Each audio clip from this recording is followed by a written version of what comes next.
Hello friends, if you've got little ones like I do, they are full of questions and emotions. So I thought today I would share with you my top books for parents to share with children that help to tackle some of the big questions, big emotions and big milestones that they kind of go through. So my number one book is The Colour Monster. You have probably heard of this book if you have small children. It is by Anna Lennis. I have probably just murdered your surname. I'm very sorry, Anna, because you've written probably my favourite children's book for supporting children's emotional development ever. So it's A Colour Monster. It's beautiful. The illustrations are beautiful. And it basically, it's a week old. She's talking to the Colour Monster, and they talk about their feelings, and they give their feelings colours. And it's really, really, really useful so that it helps children to know that their emotions are normal. Everybody has them, and sometimes when they can't express what they're feeling, they can tell you what colour they're feeling. So they might not know how to say I feel sad, but they could say I feel blue. Or they might not know that they're feeling angry, but they could say they're feeling red. To the point where actually on the first day of term, my child's teacher read this book to the class, and every day when they go into school, they have to put a counter into a jar to say what colour they're feeling that morning when they go in, which is really lovely. She's such a good teacher. We're so lucky. But yeah, it's really, really, really good for helping children to understand their feelings and to put them into context. Also really good, my eldest is slightly neurodivergent, so it really helped her when she was younger and she couldn't really understand what her feelings were. It was really good. We read it so many times, and it's just a beautiful book. There's other books in the collection. It comes as a pop-up and a board book and things, but it's just a really lovely book. If you don't have it, I would highly recommend. We started reading it probably when she was about 2, and we still read it now occasionally. I mean, she's 7 and they read it in school, so it's got a good age range as well. Hello, this is Editing Charlotte. It's a couple of hours later and I've just done school run in the rain, so I am soaking, so apologies. I forgot to say that I will pop some links below for some of these things. They are affiliate links for Amazon, so if you shop through our links, we do get something back. It doesn't cost any more for you and it helps our channel to grow, so we are always super, super thankful if you can shop through our links. It would mean the absolute world to us, and thanks so much. The next book is again Handling Emotions, and it's When I Feel Scared, and it's by Cornelia Maud Spellman and illustrated by Kathy Parkinson. And this book, I'm sure this is the book where she is the woman who's written it is some kind of child psychologist or child therapist or something. She's something to do with child development and therapy and understanding them. And she's written a really long note at the start to help parents and teachers understand the book and child development.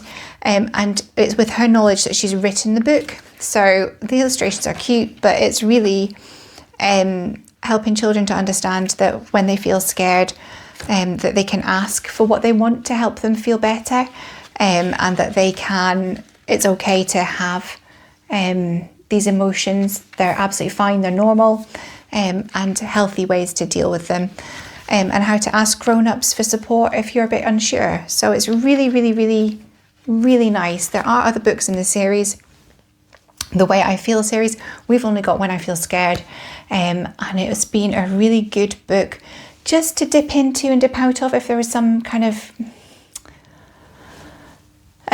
something very scary coming up that the kids were really struggling with, that they were worried about, like maybe starting a new after school class or starting school in the first place, different things like that. So it's been a really nice book to have just as a reminder. And sometimes as a parent, you don't always know how to answer questions straight away, and you know what you would do as a grown-up, but sometimes it's really hard to think back to when you were a child and the things that helped you or would have helped you.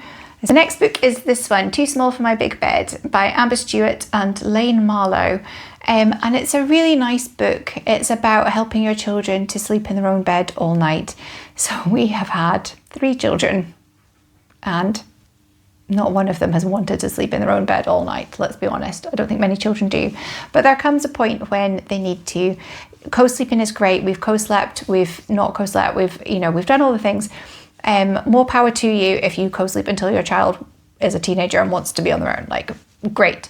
But it wasn't for us. So this was a good book for us to read with them, to help them understand that they needed to sleep in their own bed, that it was important, and it helps to give children the intro to ask questions or to express what it is about their own bed or sleeping in their own bed all night that might be upsetting to them or worrying them, and help them talk through. It is definitely not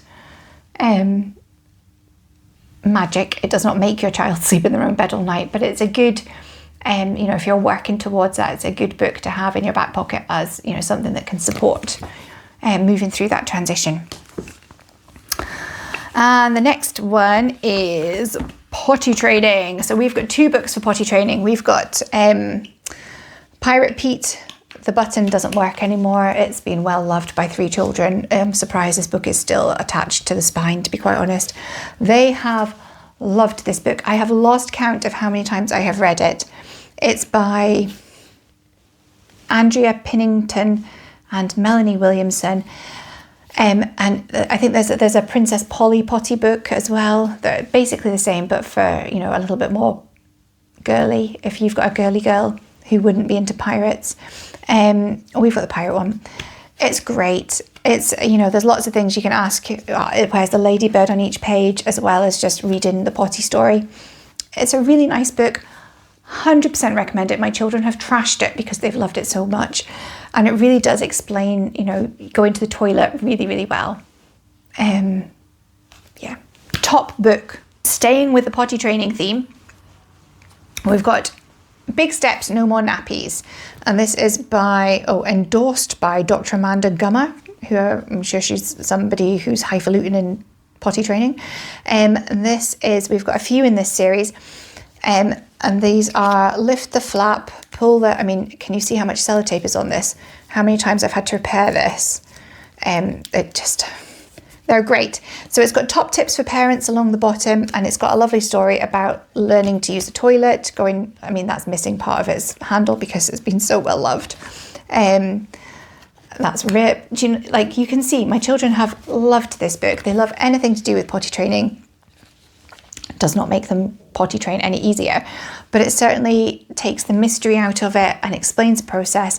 They've got pictures. It's all, very child friendly, very accessible.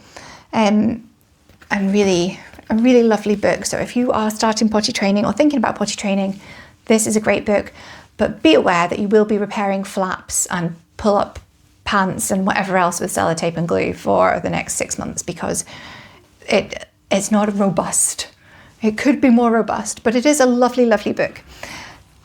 In this series, we also have I'm Not Sleepy and We're Going to the Dentist. Also, same idea, lots of flaps, lots of spinny bits and pull-in things. Again, I have repaired these, oh gosh, I've dropped it. I've repaired these books about 20 times, but my children love them. And if you've got a child who doesn't want to go to bed at night or is worried about their first trip to the dentist, great books, highly recommend. My kids love them. I don't think it necessarily helps them go to sleep at night or made much difference to going to the dentist, but it certainly gives you the opportunity to talk about these things before you're in the situation and to normalize it. And so they've got the opportunity to ask questions when there's no pressure on the situation, which has been quite nice. The next one comes from another series. So it's the Usborne Lift a Flap books, but we've got heaps of them. But the one that I think is the most, probably the most important to have in your arsenal is See Inside the Human Body. So from about the age of 3, probably because of what I do for work, I work in healthcare, probably because of that, my children have always asked me, what does your bone look like? Or what colour is the brain? They come out with the most random questions. How big is your lung? Stuff that you're like, okay. And this explains in a really child-friendly way with flaps and pictures, all the different Systems in the body. Again, you can see how much I have had to repair this because this is all torn and ripped. And this is their favourite page, obviously, because it's got the digestive tract and there's a poop at the end of it, because what child does not love poop? But yeah, it's a great book. It's really, really accessible, really child friendly. But again, it will grow with them. So you could get it from about the age of 3, sit and read it with your child. There's so many flaps on every page. Read it with your child and, just pick out the bits that they're interested in. And then as they get older and they start to read for themselves and they're starting to learn this stuff in school, maybe, it's a great book to grow with them. It's a really, really, really lovely book. It's a lovely series. They've got loads and loads and loads of different books in the series. If you're prepared to sellotape flaps, this is a good book. Or if your children are not rough like my children are, great book. If you're looking for a gift for a child, this is a great book because it's referenced, but it's fun.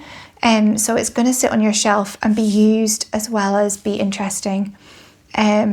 And it's just, the pictures are really great. The writing is really accessible to children, really great, and it helps with answering questions. So if you have forgotten your GCSE biology from school, this is going to answer the questions for you. And it's really great. Kids love when you go, let's find out together. Or, you're not just explaining something, you've got a picture to show them or a flap they can lift to see it as well. They retain the knowledge a bit better. So it's a really, really, really great book. Really like it. Oh dear. I have just spilled my cup of water. So the next 3 books are a bit soggy. But again, they're from Usborne and it's this little series. We've got All About Friends, All About Families, and All About Feelings. And again, these are really, really, really good books to look at with your children. I wouldn't say they're a book to read necessarily, like, cover to cover. You could, but they're quite intense. But they're a really good book as either conversation starters or if your child's having an issue with something, to look at for guidance as a parent as much as guidance for the children. And sometimes they ask something and I just don't know the best, most appropriate way to respond to a question. So for instance, All About Feelings, you've got sharing feelings can help to solve problems. You've got all sorts of different things in it. Jumbled up feelings, how to think about your jumbled up feelings, how to express it. Things that are not normalizing these things for children. Changing feelings. How are you feeling? And different ways to express how they're feeling. Things that they can do when they are feeling certain ways that might help them. Appropriate behaviours, because again, that can be something that we need to talk about with our children. How would you feel if somebody did things to you? And it gives you little word clouds, so it can give you little prompts. It's a really, really, really lovely book. If you've got a child who's having a lot of emotions, even neurotypical or neurodivergent children who are having a lot of emotions, this can be a really good book, not just for the child, but for the parent as well, to actually help them to work through that. We've used it a lot and I really like it. All About Families is all about the different kinds of families that you can get, which is really useful. If you've got, children who are very lucky and usually only come into contact with children who have 2 parents and are very happy, to explain to them the world isn't always like that. So sometimes, you've got things talking about adoption, you've got talking about fostering, you've got talking about, some children live with grandparents, some children, there's all sorts of different families. Some people have 2 mummies, 2 daddies, whatever it is. And different roles that people play in a family. Why do we have a family? Extended family, language within family, families and feelings. There's so much to talk about in this. So if you've got a child who comes home suddenly asking you questions about, Mary's got 2 mummies, why don't I get 2 mummies? Why have I got a mummy and a daddy? You can then pull this out and explain it. Or at least if you're not happy enough to explain it, you can at least talk about it and make it normalised and things. And sometimes it's something they see on the telly, sometimes it's something somebody says. So it's a really nice book for that and for age appropriate explanations as well. And the last one in the series is all about friends. So we have, 7-year-old girl dramas. I can only imagine it's going to get worse as she gets older. But as she gets older, I don't have a book for that yet. So if I find one, or if you've got a recommendation, let me know. So this is really nice about why do we need friends, especially if you've got a child who's struggling with friendships, about what makes a good friend, who can be friends, like what friends do together, feelings about friendships, how not to be friends. And there's stuff in here as well about, when your friend upsets you, what to do, when you're being left out, what to do. There's all sorts of different things. There's a Playing Fair.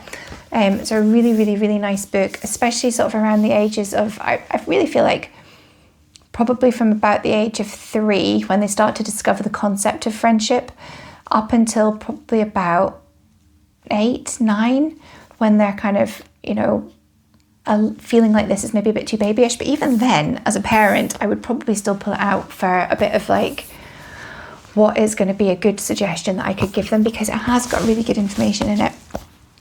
So that is my top books for parents. I've been talking so long that I have probably lost my voice now. I'm feeling very hoarse. I need to go and get a hot drink. If this has been useful, please like and let me know in the comments what your top books are for children and for opening conversations with them, so we can all learn from each other.